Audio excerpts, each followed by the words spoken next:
Forget the white hat. Forget the slow-motion draw at high noon. Forget the piano player who stops when the stranger walks in. None of that is the West. The real one smelled like sweat and gunpowder and coal smoke, ran on cheap labor and rich men's money, and buried more people in unmarked ground than any movie will ever admit. What you're about to hear are 20 stories that Hollywood either softened, swapped, or scrubbed out entirely. Pour yourself something strong. We're going in. 1. The Black Lawman. Hollywood painted white. Bass Reeves was born into slavery in the American South, escaped during the Civil War, and disappeared into the frontier long enough to come back fluent in several indigenous languages. That was the man the federal government eventually pinned a deputy marshal's badge on. He rode a territory bigger than most states, and by the time he hung up the star, he'd arrested more than 3,000 outlaws. He carried handcuffs on one hip and a Bible on the other.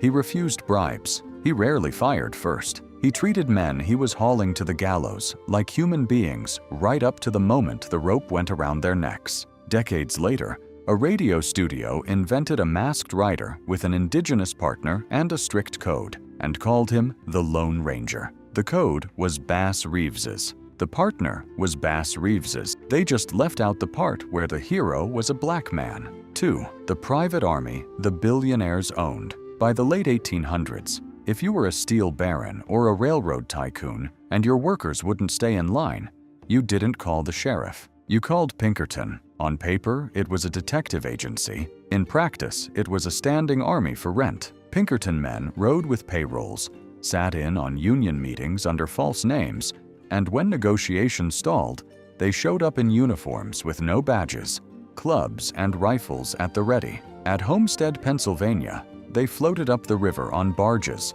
armed for war, sent in to break a strike on behalf of the factory, not to keep peace, to keep owners' profits. This was the quiet arrangement at the heart of the Gilded Age. If the government moved too slow, the rich paid for their own law. The question that raised then is the same one hanging over the country right now. How much force gets to follow the money? 3. Charlie who voted before women could. Everyone in Gold Rush, California knew Charlie Parkhurst. He drove stagecoaches through bandit country, chewed tobacco, spat on saloon floors, and swore like a man twice his size. In 1868, Charlie walked into a polling station and cast a ballot for President of the United States, decades before any woman was legally allowed to do the same. Charlie died in 1879. The people who prepared the body found out, to their shock, that Charlie had been born Charlotte. A whole town realized it had spent years being gently,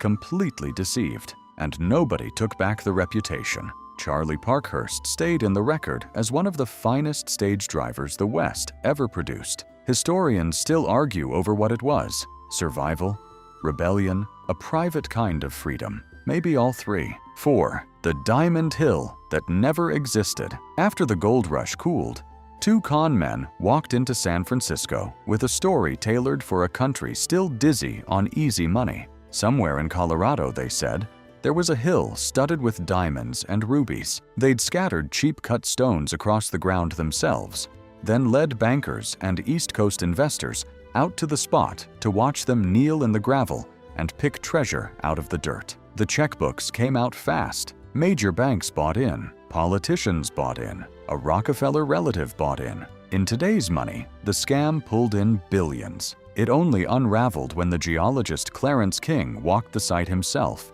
did the math, and proved the whole thing was salted. By the time the story broke, the swindlers were gone, the money was gone, and a great many serious men were left standing in their offices, holding nothing.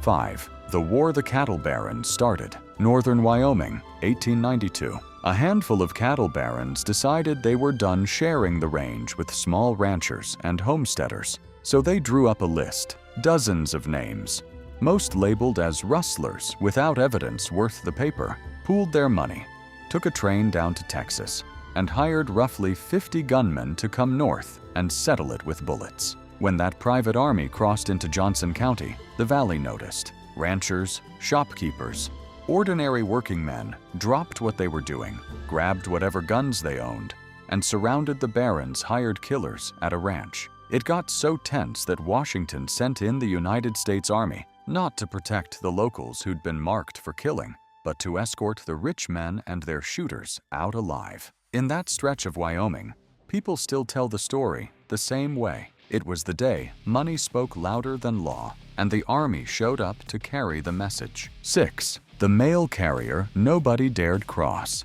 Mary Fields was born into slavery, freed at the end of the war, and by her 50s was hauling the United States mail across Montana. She stood over 6 feet, smoked cigars, and had the build of a man who could swing an axe all afternoon. The government needed someone to cover a long, lonely route full of snow, wolves, and men who'd kill you for what you were carrying. Mary took the contract, a .38 on her hip, a rifle on the wagon, and a stubborn refusal to miss a day. One winter, her horses went down in a blizzard and froze where they stood. Mary threw the mailbag across her shoulders and walked miles through the dark to the next town. Men at the saloon joked she was scarier than the sheriff. For the families waiting on a letter from home, she was something more than scary. She was reliable. In that country, in that century, that was worth more than any medal. 7. The chief in Buffalo Bill's circus. Buffalo Bill Cody figured out in the 1880s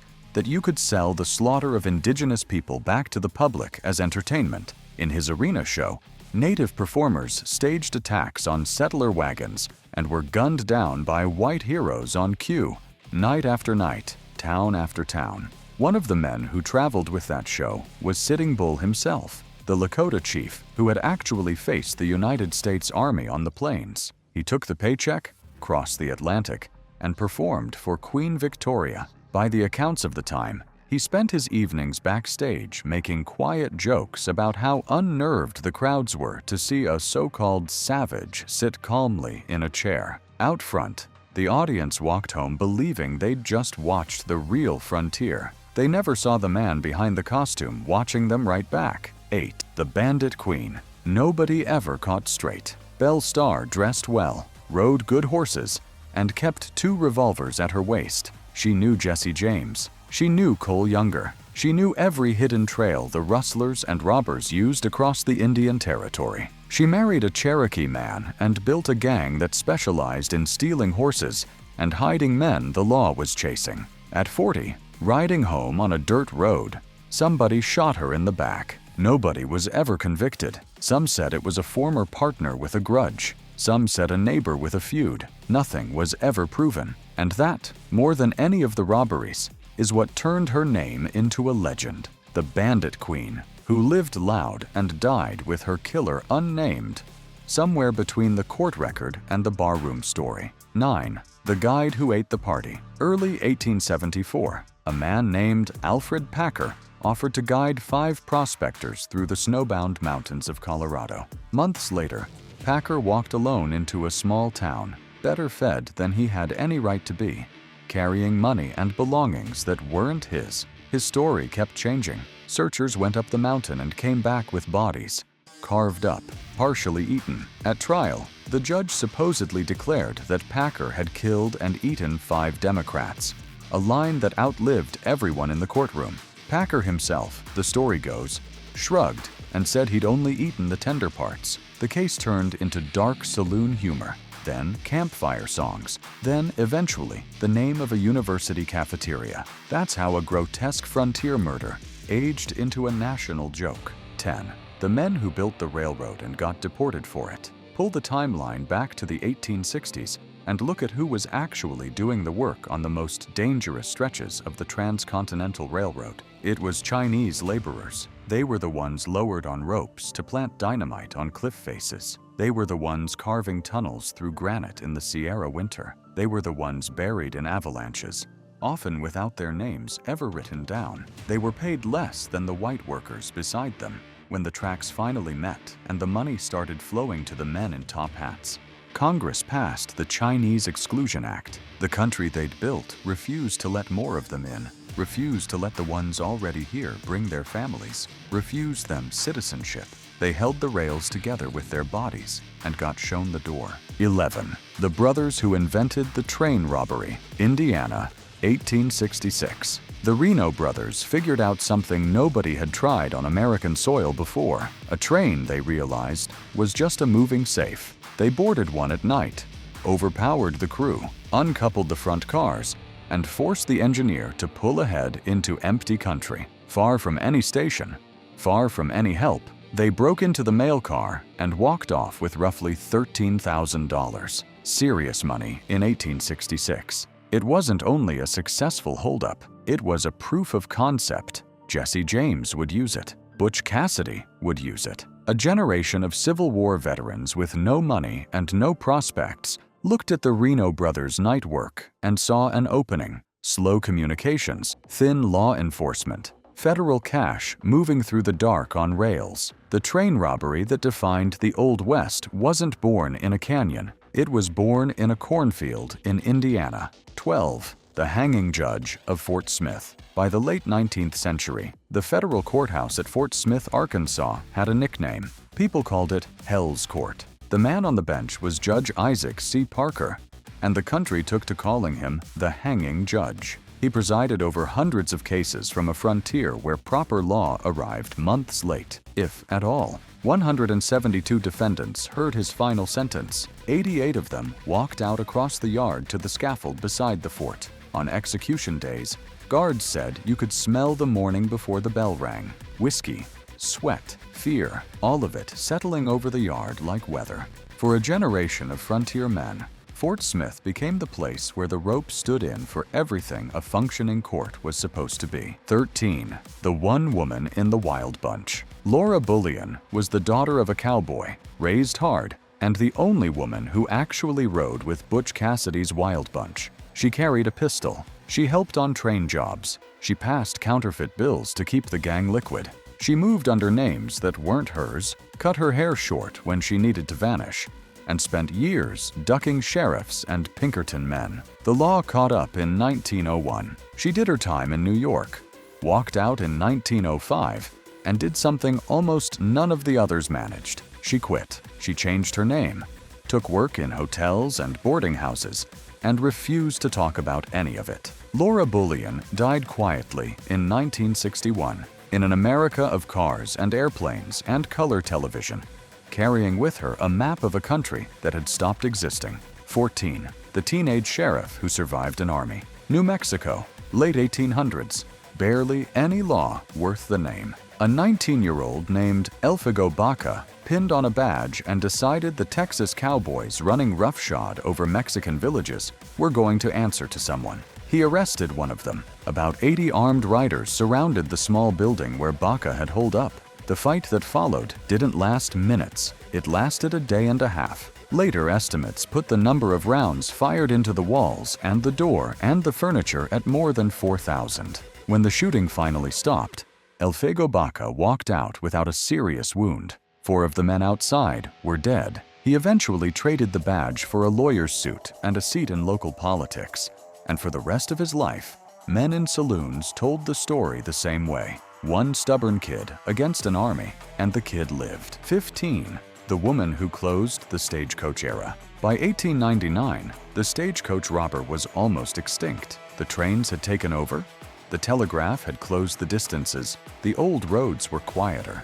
That's when a young Canadian named Pearl Hart decided to try it anyway. She cut her hair short, put on a man's coat and hat, tucked a .38 into her belt, and near Globe, Arizona, she stopped a stage. She took roughly $430 off the passengers and rode away. What turned her into a national story wasn't the haul, it was the fact that a woman had done a man's crime. Newspapers ate it up.